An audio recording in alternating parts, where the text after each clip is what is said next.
da Allah ina da tambaya game da malamai na ƴan uwana musulmai Hausawa da suke jin yare na da wanda ma ba sa jin yare na in sun ji me nake faɗa da Allah malamai nake tambaya dan Allah dan Annabi a bani ansa.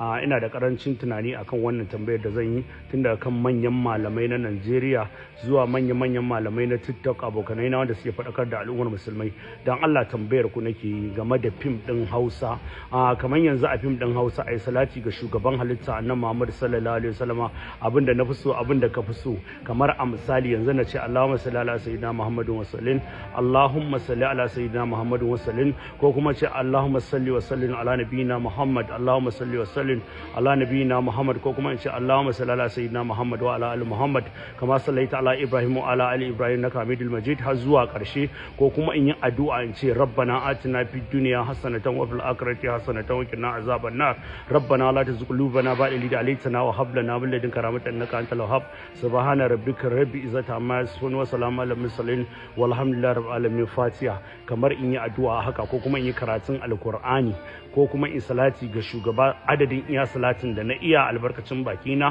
dan Allah ana yin shi a fim kuma ni ma in yi a fim dan Allah in nayi salati ga shugaban halitta salatin ba zai ke gare shi ba ko kuma in nayi karatun